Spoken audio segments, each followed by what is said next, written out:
Mateus 19, versículo 16, página 1053. Mateus 19.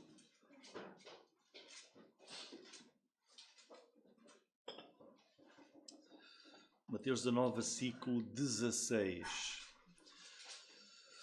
O tema da nossa mensagem hoje é como obter a vida eterna.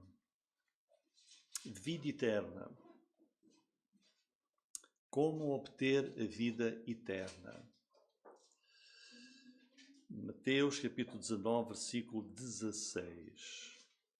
Vamos ler este trecho que diz assim: E eis que alguém, aproximando-se, disse-lhe: Bom mestre, que bem farei para conseguir a vida eterna?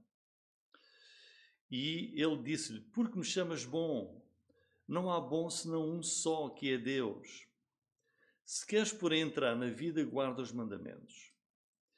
Disse-lhe ele: Quais?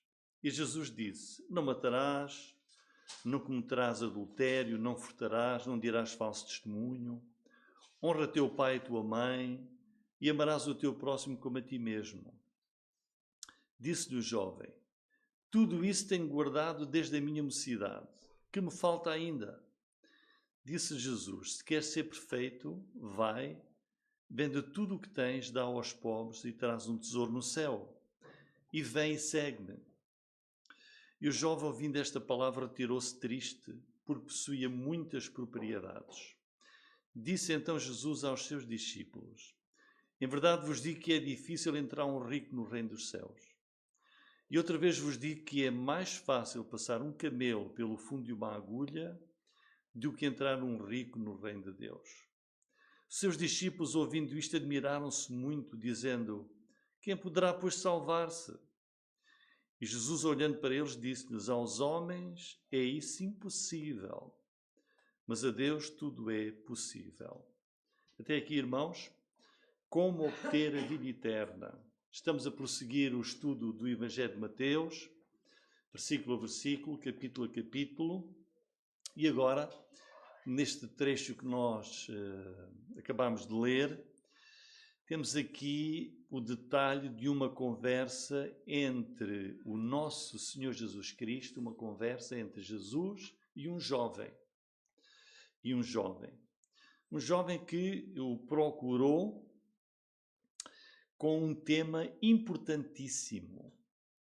Ele procurou Jesus para lhe perguntar sobre o caminho para a vida eterna. E houve muitas outras conversas com Jesus. Jesus teve muitos encontros quando viajava ou quando estava lá em casa. E houve muitas conversas com Jesus. Mas esta merece a nossa atenção especial, porque o assunto é como obter a vida eterna. Como obter a vida eterna. É esta a questão. Isto mostra-nos logo uma coisa importante, irmãos. A salvação, a vida eterna, é uma questão individual. É individual. Cada um de nós um dia vai apresentar-se perante Deus, de nada vai ajudar. Deixa lá chamar aqui minha esposa, o meu marido, o meu filho, o meu avô, a minha avó. É individual. Individual. E todo aquele que deseja ser salvo tem de ter, essa pessoa, pessoalmente, tem de ter um relacionamento em privado, único, com Jesus Cristo, a respeito da sua própria alma. Isso é a vida eterna. Cada pessoa individualmente tem de cuidar e olhar para a vida eterna, para a salvação da sua própria alma. Então o versículo 16 diz: Eis que alguém, aproximando-se, disse-lhe: Bom mestre, que bem farei para conseguir a vida eterna? Este versículo inicial, que é assim que começa a conversa, é muito importante. Mostra-nos primeiro logo que há uma vida eterna. Há uma vida eterna. A vida não acaba na nossa morte. Todos nós conhecemos, todos os dias morrem pessoas, todos os dias há funerais, nós já fomos a imensos funerais ao longo da nossa vida, certamente iremos a muitos mais, mas ali vemos a pessoa naquela urna, mas é só o corpo que está ali. A alma da pessoa, ela continua a viver, a existir. A vida não acaba no dia da morte de uma pessoa. Há uma existência para lá desse dia. E tal como este jovem, as pessoas precisam de conhecer o que é a vida eterna e precisam de encontrar e de alcançar a vida eterna. Há quem procura a vida eterna no lugar errado. Nós às vezes andamos à procura de qualquer coisa e não achamos, não é? Porquê? Não está lá naquele sítio onde a gente foi. E podemos levar a vida toda. Não vamos encontrar porque estamos a procurar mal, a procurar no sítio errado. A vida eterna tem de ser procurada. Mas tem que ser procurada na pessoa certa e no caminho certo que leva à vida eterna. E essa pessoa é Jesus Cristo. E de facto este jovem veio à procura da pessoa certa. E qualquer pessoa no mundo, nós sabemos, há tantas religiões. Só há um Deus, só há um caminho para Deus, só há uma vida eterna e só há uma pessoa única que pode salvar. É Jesus Cristo. É Jesus Cristo. Mas a pessoa vive num lugar, não interessa, Jesus até deu esse exemplo. A rainha de Sabá veio de longe para conhecer Salomão e conhecer a palavra de Deus. Então vejam, irmãos, por exemplo, Deus diz em 1 João 5,11, diz: este é o testemunho de que Deus nos deu a vida eterna. Deus dá este testemunho. Deus diz, eu dou a vida eterna. O que é que diz o resto do versículo? E esta vida está onde? No seu Filho. É Deus que diz. O Evangelho de Marcos, no capítulo 10, versículo 17, diz mais sobre este jovem, diz que ele correu para Jesus e ajoelhou-se perante Jesus e coloca esta pergunta: bom mestre, que bem farei para conseguir a vida eterna? Irmãos, reparem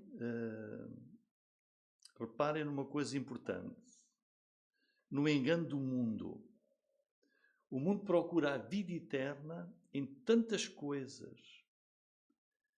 Anda à procura até em tantas pessoas, tantas entidades. Mas Deus afirma aqui em 1 João 5,11, Deus dá a vida eterna e esta vida está no seu Filho. É aí que tem de ser procurado.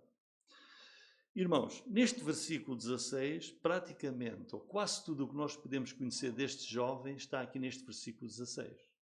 Logo na pergunta inicial dele, nós quase temos a perspectiva toda do que é este jovem, do que é no coração dele. Nesta declaração, olhem bem para as palavras e nós vamos ver apenas duas coisas das palavras que este jovem utiliza. A primeira, bom mestre, que bem farei para conseguir a vida eterna. O que é que ele acreditava? Ele acreditava que a vida eterna pode ser ganha. Que bem farei? O que é que há de bem que eu possa fazer para ter a vida eterna? Ele acreditava que a vida eterna pode ser ganha. O que é que eu tenho de fazer? E ele pergunta, que bem farei? Ele acreditava que o céu, a vida eterna, é alcançada, é ganha por fazer bem, pelas boas obras. Em segundo lugar, ele também acreditava que era capaz. Que bem farei eu, não é? Que bem é que eu posso fazer para conseguir a vida eterna? Ele acreditava, eu consigo fazer o bem necessário para ter a vida eterna.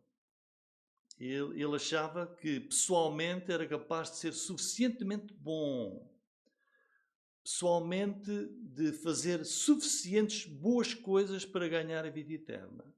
Portanto, ele acreditava que a vida eterna se ganha por fazer bem, boas coisas, e também acreditava, e eu consigo. Eu sou capaz de fazer o bem que for exigido por Deus para ter a vida eterna. Então já podemos ver aqui conclusões erradas a que este jovem chegou sobre como ser salvo para a vida eterna.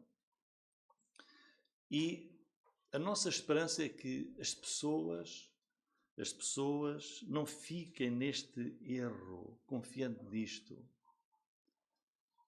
que a vida eterna se alcança por fazer bem e eu sou capaz de fazer o bem necessário para ter essa vida eterna.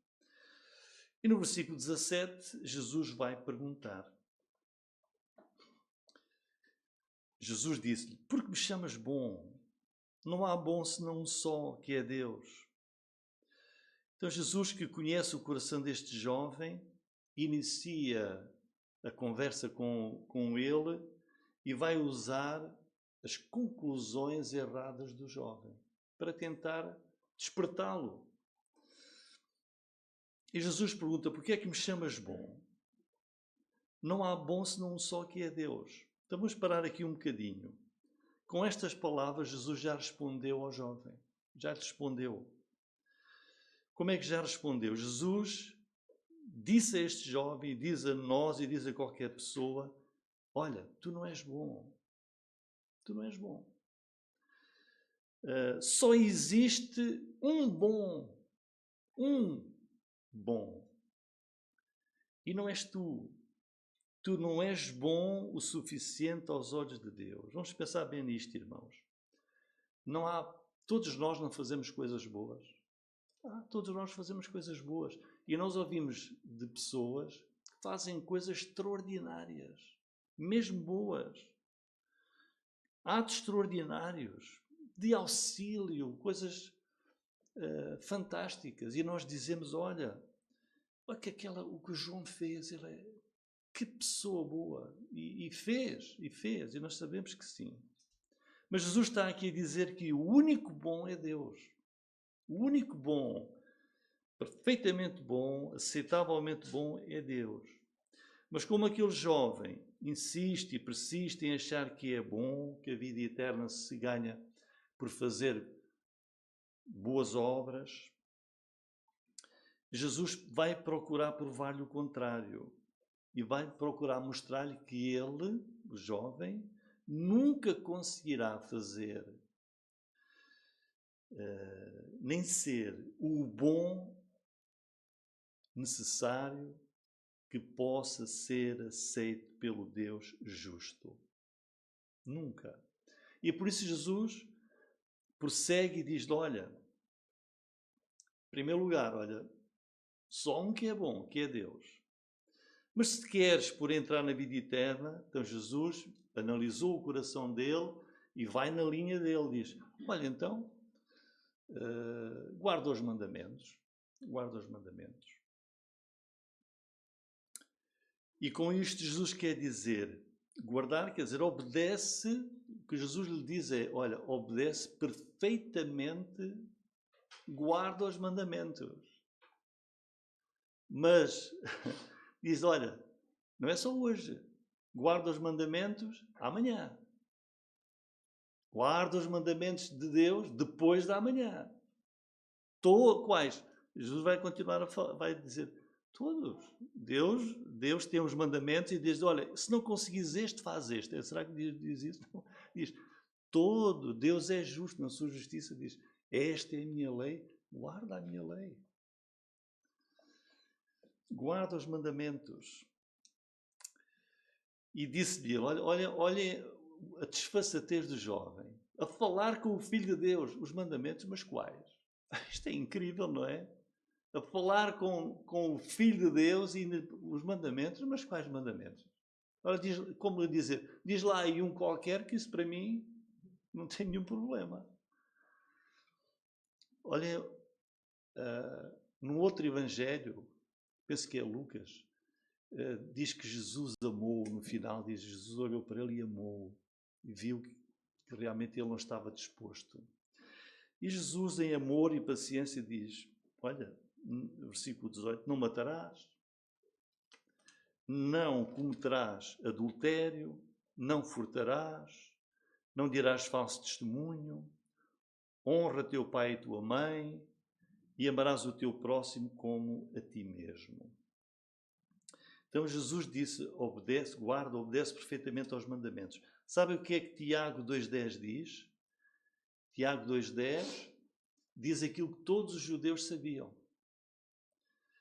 E que é para nós também. Qualquer que guardar toda a lei, toda a lei, tropeçar em um só ponto, tornou-se culpado de todos. Esta é a exigência de Deus, que Jesus está a dizer para ele, guarda os mandamentos. Portanto, irmãos, basta nós falharmos uma única vez à lei de Deus e Deus já está a dizer, olha, és culpado já de tudo. És culpado já de tudo. O que é que Deus acha que nós somos, irmãos? Deus olha para nós e nós podemos ser o crente mais certinho, mais santo, mais zeloso, mais dedicado. Mas olhem, isto era algo que todos os judeus conheciam. O profeta Isaías, capítulo 64, 6, diz, mas todos nós, perante o Deus perfeito e justo, o Deus que é luz, somos como o imundo. Todas as nossas justiças, tudo aquilo que nós fazemos de bem, de certo, de correto, são como trapo de imundícia. Aos olhos de Deus, é isto que Deus acha, trapo de imundícia. Isto é o que Deus tinha dito já por séculos e séculos à nação de Israel, e os judeus sabiam isso. E é o que Jesus está a dizer àquele jovem. Todo o bem que ele acha que faz, todo o bom que ele acha que é, para Deus, não passa basicamente de trapo da imundícia. Versículos 18 e 19, Jesus dá-lhe os mandamentos e o jovem tem a audácia de dizer, quer exibir-se. Jesus está ali a dar, disse, olha estes mandamentos que lhe disse, que nós acabámos de ler, para ver se ele compreende. Disse, olha, estes mandamentos, tens obedecido? E versículo 20, disse-lhe o jovem, mandamentos, não matarás, não cometerás adultério, não furtarás, não dirás falso testemunho, honra teu pai e tua mãe, amarás o teu próximo como a ti mesmo. Disse-lhe o jovem, versículo 20, tudo isso tenho guardado desde a minha mocidade. Olha que coisa impressionante, hein? Ó Senhor, desde que eu sou jovem, desde que eu me conheço, nunca falhei nisso. Perfeito, eu. Já viram bem? É o que ele está a dizer a Jesus. Senhor, desde sempre, guardo isso tudo, perfeitamente. E por isso diz, então, diz lá mais, ó Senhor, o que é que me falta ainda? Podes continuar a dizer mandamentos. Se Jesus continuasse a dizer mandamentos, ele ia dizer sempre, é isso tudo, nunca falhei em nada.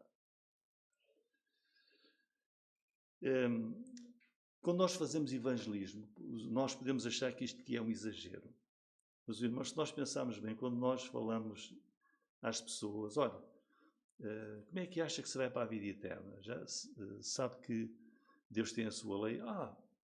Eu acho que vou para o céu, vou para o céu. E porquê? Olha, eu não mato, eu não roubo. Não é que toda a gente diz isso. Eu não mato, eu nunca matei, nunca roubei, nunca... E se continuasse, eu não desobedeço aos mandamentos de Deus, eu não erro, não... Deus sabe que eu não errei a nada. É exatamente o que este jovem está a dizer. Então, com esta resposta, este jovem mostra que é totalmente ignorante quanto à espiritualidade dos mandamentos. Quando ele não tem qualquer dúvida que os cumpriu perfeitamente. Tem consciente de uma coisa, que para Deus o cumprimento dos mandamentos tem a ver com pensamentos, com palavras, com atitudes. Mas ele acha que cumpriu tudo. Cumpriu tudo na prática, cumpriu tudo, nem sequer teve nunca um pensamento incorreto, cumpriu sempre tudo.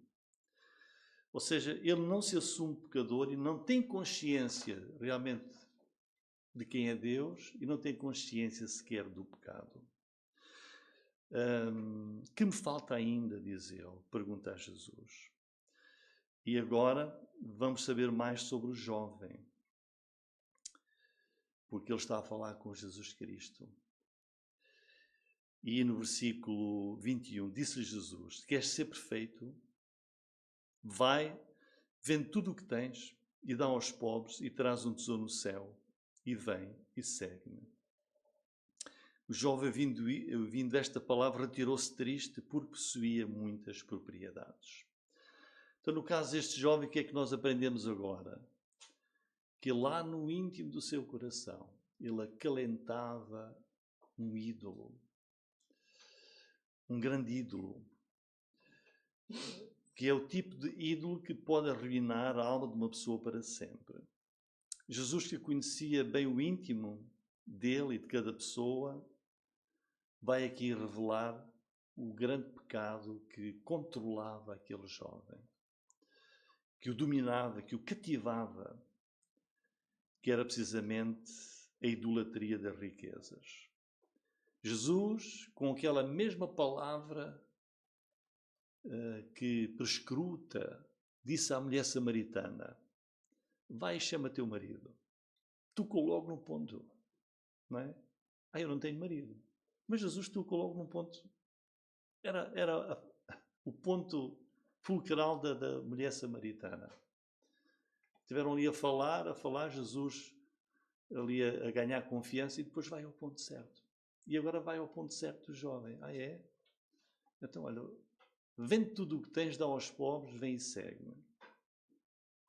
Imediatamente, o ponto fraco deste jovem é ali revelado. E acontece, irmãos, que com todos os anseios que ele tinha, correu, como diz Marcos, correu, ajoelhou-se perante Jesus. Como é que eu posso, que bem é que eu posso fazer para ter a vida eterna? Mas havia uma coisa que ele amava mais do que a sua alma. Amava mais do que a sua alma, era o dinheiro dele. Ele não resistiu ao teste que Jesus lhe pôs. Como diz Daniel, foste pesado na balança e achado em falta.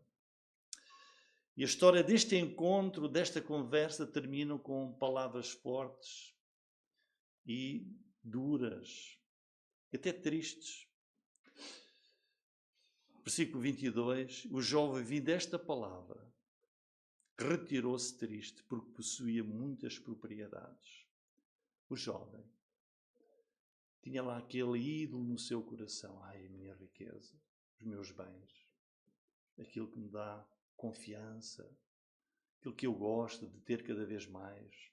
Não. E ele, por amor ao dinheiro, amor às propriedades, afastou-se de Jesus, diz triste. Então, finalmente, o jovem pôde ver, afinal, não era bom, como ele pensava que era. Porque o último mandamento que Jesus disse para cumprir é: amarás o teu próximo como a ti mesmo. Então, olha, vende o que tens e mostra o teu amor ao teu próximo, aos pobres, e dá. Afinal, este mandamento ele não podia cumprir logo. Irmãos, então, verdadeiramente triste é uma pessoa hoje voltar as costas a Jesus. De querer saber como é que eu posso alcançar a vida eterna, como é que eu posso conhecer Deus, como é que eu posso ir para o céu. E nós ensinamos e a pessoa diz: mas eu não posso deixar isto do mundo. Isto vai-me custar muito. e diz não. E afinal, quando diz não, quando volta as costas a Jesus, a pessoa está a perder o Salvador do mundo, está a perder a salvação da sua alma, está a perder a entrada no céu. Que ninguém possa fazer isso. Que ninguém faça o que este jovem aqui fez. Retirou-se triste de Jesus, porque não conseguiu desprender-se do pecado, do ídolo que estava lá no seu coração, que era a riqueza. E depois, versículo 23, disse então, olha agora Jesus, como sabem, nós estamos a ver isso, Jesus está a ensinar os discípulos. E Jesus vai ensinar. Versículo 23, disse então Jesus aos seus discípulos, em verdade vos digo que é difícil entrar um rico no reino dos céus. E outra vez vos digo que é mais fácil passar um camelo pelo fundo de uma agulha do que entrar um rico no reino dos céus.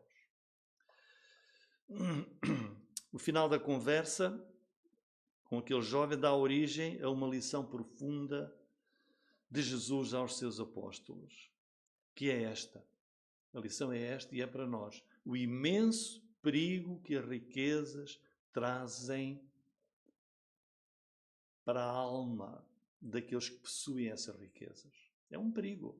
É uma bênção, é um privilégio, não é? A pessoa ter bens necessários para ultrapassar tantas dificuldades da vida. Mas é um perigo. É um perigo. Este jovem, ele dizia, não há problema nenhum. Isso eu faço. Desde sempre não tem problema nenhum. E Jesus pôs ali, olha, então, amar o próximo como a ti mesmo. Vende tudo o que tens e dá aos pobres. É o teu próximo. E aí as pernas dele, fraquejaram logo.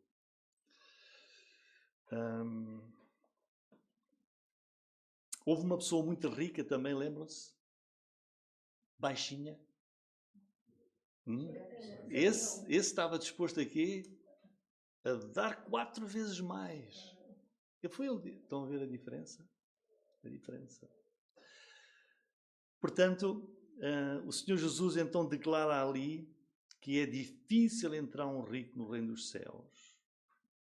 Vai mais longe. Jesus usa aqui um ditado proverbial para reforçar a sua afirmação, que é mais fácil passar um camelo pelo fundo de uma agulha do que entrar um rico no reino dos céus. Diz muita coisa sobre isto, mas não tem dificuldade nenhuma. Uma agulha de cozer, tem lá aquele buraquinho para meter a linha, e Jesus está a dizer, olha, estão a ver aquele buraquinho da agulha de cozer? Olha, é mais fácil um camelo entrar por ali do que um rico. Está a dizer a dificuldade que é de a pessoa se agarrar à riqueza e perder a sua alma.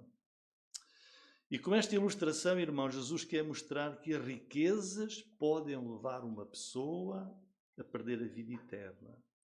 São palavras de Jesus, são palavras verdadeiras. Todos deveriam escutar a palavra de Jesus. As riquezas que todos desejam obter, as riquezas pelas quais as pessoas trabalham dia e noite, a vida inteira, esforçam-se, não é? Esforçam-se. Elas são uma bênção, mas são também uma posse muito perigosa, que muitas vezes infligem danos à alma, induzem os homens a muitas tentações. Olha, assaltos, crimes por causa de riquezas. As riquezas prendem, absorvem os pensamentos, as afeições das pessoas. As riquezas tornam-se às vezes fardos pesados no coração. São ídolos autênticos. De tal maneira que Paulo a Timóteo, 1 Timóteo 6,10 diz, porque o amor ao dinheiro é a raiz de todos os males. E nessa cobiça, na cobiça de possuir, de ter, alguns se desviaram da fé e se traspassaram a si mesmos com muitas dores. Nós temos aqui a história deste jovem. É uma prova desta verdade. Mas podemos ter outros exemplos. Judas, 30 moedas de prata. Ananias, Safira. Jesus contou em Lucas 12 a parábola do rico insensato. Temos o rico e Lázaro, em Lucas também, capítulo 16. E tudo isso nos deve levar a aprender a ter muito cuidado com a cobiça. A riqueza, irmãos, é uma rocha na qual irão naufragar continuamente muitos, milhares. 1 Timóteo 6,17, Paulo diz a Timóteo, aos ricos, não diz que é impossível. Temos muitas pessoas ricas na Bíblia que eram crentes, não é?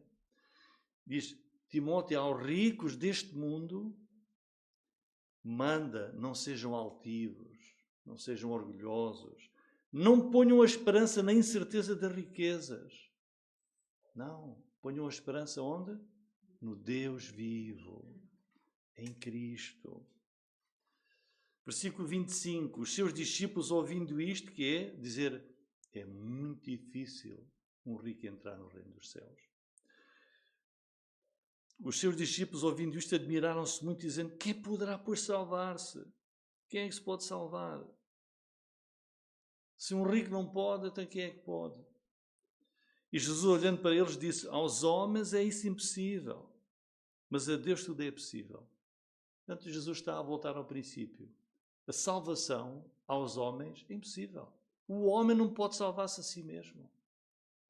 Não pode salvar-se a si mesmo. É uma resposta fenomenal de Jesus, devemos ouvi-la muito bem. É a conclusão desta conversa toda.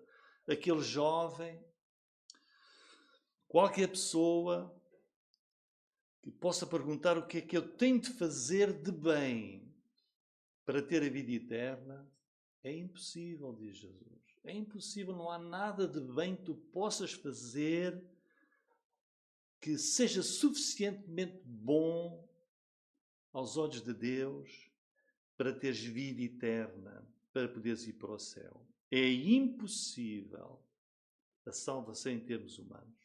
É impossível.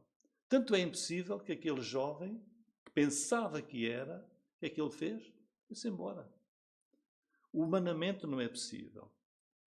Jesus disse em Mateus 7,14, estreita é a porta, apertado o caminho que leva à vida, poucos há que encontrem. A salvação, irmãos, vem apenas de Deus.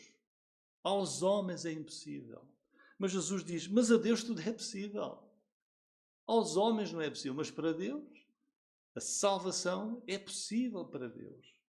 Olha, Salmo 3,8, a salvação vem do Senhor. Ou Jonas 2,9, eis que Deus é a minha salvação, eu confiarei e não temerei. Diz Isaías 12,2, porque o Senhor Deus se tornou a minha salvação. A salvação vem de Deus. Paulo disse aos Efésios, porque pela graça sois salvos pela graça de Deus, seu favor, não é? O que é que ele diz a seguir? Por meio da fé, isto não vem de vós. A salvação não vem de vós. Ó Senhor Jesus, que bem é que eu tenho de fazer para ter vida eterna? A salvação é de graça. Diz aqui Efésios 2, 8 e 9. Isto não vem de vós, é dom de Deus. Não vem das obras para que ninguém se glorie.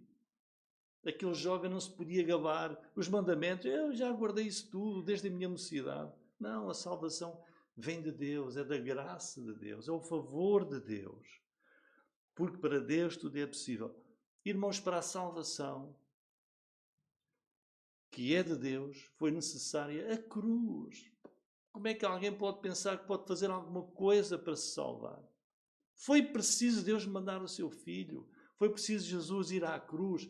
Deus lançar sobre Jesus o pecado do mundo inteiro. Ele é o Cordeiro, Deus tira o pecado do mundo. Não vem das obras para que ninguém se glorie. foi necessária a cruz de Jesus para a salvação de todo e qualquer pecador. É um favor imerecido. Sabem que no Evangelho de João, capítulo 6, versículos 28 e 29, Jesus está a falar com o povo e fazem uma pergunta parecida. E Jesus vai responder dizendo: a obra de Deus é esta, que creiais naquilo que Ele enviou. Essa é que é a obra. Que obra é que eu posso fazer? A obra de Deus é que creias, não é que faças. Crê, como lá no carcereiro. Fez a pergunta parecida, não fez? Senhores, que é necessário que eu faça para ser salvo? O que é que disse o apóstolo Paulo? Crê no Senhor Jesus Cristo e serás salvo. Tu e a tua casa. E que vou concluir, irmãos, com João, capítulo 1, versículos 12 e 13, que diz: mas a todos quantos o receberam, que é, receberam Jesus, deu-lhes o poder de serem feitos filhos de Deus, aos que creem no seu nome, os quais, vejam, não nasceram do sangue, nem da vontade da carne, nem da vontade do homem, mas de Deus. A salvação é de Deus.